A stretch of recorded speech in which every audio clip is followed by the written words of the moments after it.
8 मार्च 2014 की वो रात जब मलेशिया एयरलाइंस का फ्लाइट 370 कुआलालंपुर से बीजिंग के लिए उड़ान भरता है। कोई नहीं जानता था कि यह विमान कभी अपने मंजिल पर नहीं पहुंचेगा।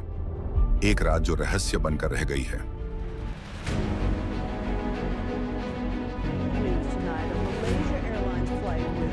The Beijing-bound flight departed Kuala Lumpur and was scheduled to land.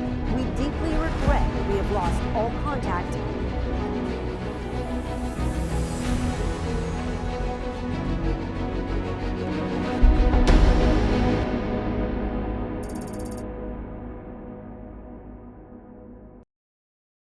Flight 370 Malaysian airline का एक बोइंग 777 प्लेन था। यह एक रूटीन फ्लाइट थी जो दिल्ली कुआलालंपुर से साउथ वेस्ट चाइना सी के ऊपर से बीजिंग और बीजिंग से कुआलालंपुर आती है। 8 मार्च 2014 को भी यह फ्लाइट रनवे पर आ गई। फ्लाइट ने 12:41 पर टेक ऑफ किया और यह फ्लाइट 20 मिनट तक सही डायरेक्शन में उड़ान भरती है। रात के 1:08 पर साउथ चाइना सी के ऊपर 35,000 फीट की ऊंचाई पर पहुंच जाती है। कैप्टन जहारी रिपोर्ट करते हैं, Malaysian 370 maintaining level 350. इस समय तक सब नॉर्मल है, लेकिन फिर कुछ ऐसा हुआ जो इस कहानी को दुनिया के सबसे बड़े रहस्यों में से एक बना दिया। लगभग 11 मिनट बाद 1:19 पर मलेशियन एटीसी कैप्टन को रेडियो पर वियतनाम एटीसी से संपर्क करने के लिए बोलता है। Malaysian 370 contact Huan Chi Minh 120.9 good night. Pilot की आखिरी आवाज सुनी जाती है, गुड नाइट मलेशियन 370।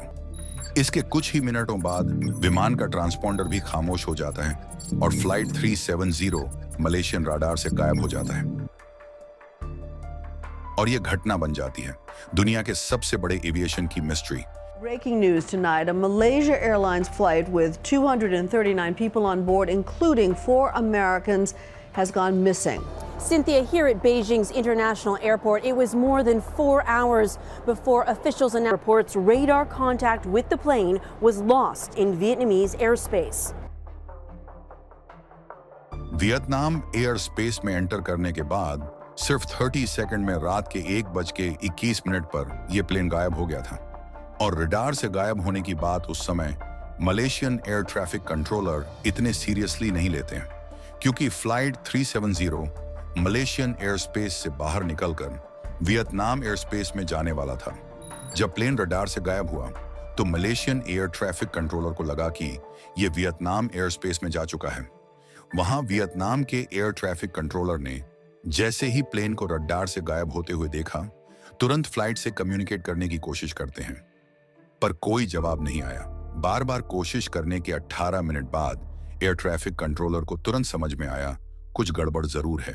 इसलिए वियतनाम एटीसी ने टाइम वेस्ट ना करके मलेशियन एटीसी को इस बारे में जानकारी दी। इसके बाद कुआलालंपुर के एरोनॉटिकल रेस्क्यू कोऑर्डिनेशन सेंटर को एक्शन लेना था, पर यहां पर भी मैनेजमेंट ने एक भूल कर दी। यहां के स्टाफ ने सोचा प्लेन अपने निर्धारित समय में सही से लैंड कर जाएगा, पर इंफॉर्मेशन मिलने के 1 घंटे के अंदर मैनेजमेंट ने एक्शन ले लेना चाहिए था। लेकिन फाइनली 4 घंटे बीत जाने के बाद सुबह के 6:32 पर इमरजेंसी रिस्पांस की शुरुआत होती है। ये वो समय था जब फ्लाइट को बीजिंग में लैंड कर जाना चाहिए था। तुरंत एक सर्च ऑपरेशन बुलाया जाता है। जहां प्लेन गायब हुआ था उस एरिया में 34 शिप्स, 28 एयरक्राफ्ट 7 अलग अलग देशों के इस प्लेन को ढूंढने की कोशिश करते हैं। ये एक इंटरनेशनल एफर्ट्स माना जाता है, लेकिन प्लेन का एक छोटा सा टुकड़ा भी नहीं मिलता। करीब 4 दिन बाद 12 मार्च को खबर आती है कि यह प्लेन सिविलियन रेडार से जरूर गायब हुआ था, लेकिन एक मिलिट्री रेडार ने इसे स्पॉट किया था। लेकिन हैरानी की बात है कि यह प्लेन अपने निर्धारित दिशा के अपोजिट डायरेक्शन में उड़ रहा था। यह प्लेन आखिरी बार देखा गया 2:22 पर। इसकी लोकेशन साउथ चाइना सी के ऊपर नहीं, बल्कि अंडमान एंड निकोबार के पास थी। लोगों को लगा कि कई ये प्लेन इंडिया के डायरेक्शन में, हिमालयस में तो क्रैश नहीं हुआ। फिर अगले कुछ दिनों बाद फिर से नया सबूत मिलता है। सैटेलाइट डेटा से पता लगता है प्लेन ऑटोमेटिकली एक सैटेलाइट से कनेक्ट करने की कोशिश कर रहा था। यह बहुत नॉर्मल बात है, कमर्शियल फ्लाइट्स में यह फीचर होता है। वो सैटेलाइट से ऑटोमेटिकली कनेक्ट करने की कोशिश करते हैं। पर इसने जब कम्युनिकेट करने की कोशिश की तो इसने बस लॉगिन करने की कोशिश की। कोई डेटा शेयर नहीं हुआ, इसीलिए लोकेशन का पता नहीं चल पाया। पर साइंटिस्ट ने और कुछ इन्वेस्टिगेटर्स ने सोचा कि जब प्लेन ने कनेक्शन बनाने की कोशिश की तब सैटेलाइट ने अपना एंटीना उस डायरेक्शन में मोड़ा होगा जैसे सिग्नल्स रिसीव हुए। तो इन्वेस्टिगेटर्स ने उस एंटीना के एंगल को मेजर करके कैलकुलेशन करके अंदाजा लगाया कि ये प्लेन कहां हो सकता है। इसे 7 बार अलग अलग लोकेशन और टाइम पे प्लेन ने लॉगिन करने की कोशिश की, जैसे कि आप देख सकते हैं। ये 7 सर्कल्स से पता चल रहा है कि ये कहां से कनेक्शन बनाने की कोशिश की।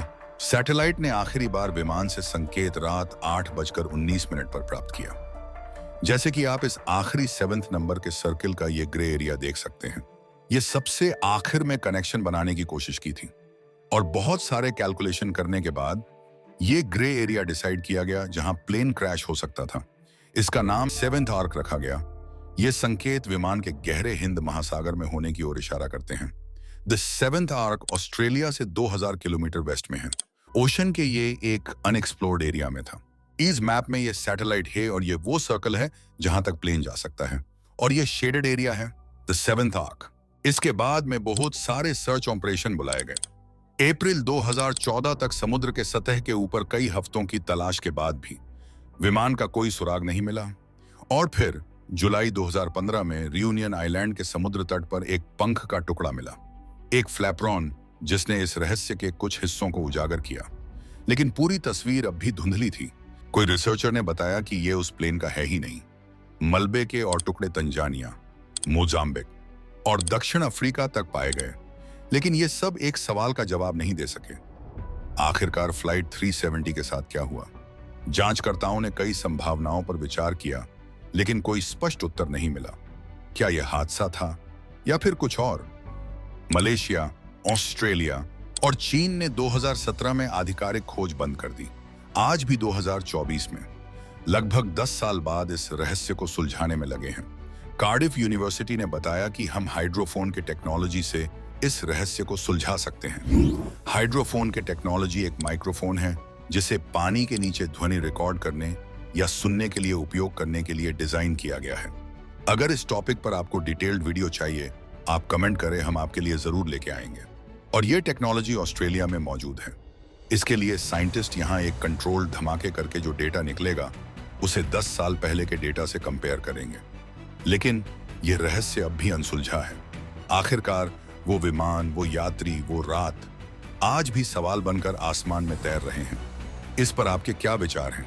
क्या आपको लगता है कि कभी इस रहस्य का पता चल पाएगा? कमेंट में अपने विचार जरूर बताएं। अगर आपको ये वीडियो पसंद आया हो तो इसे लाइक करें, शेयर करें और चैनल को सब्सक्राइब करना न भूलें। धन्यवाद।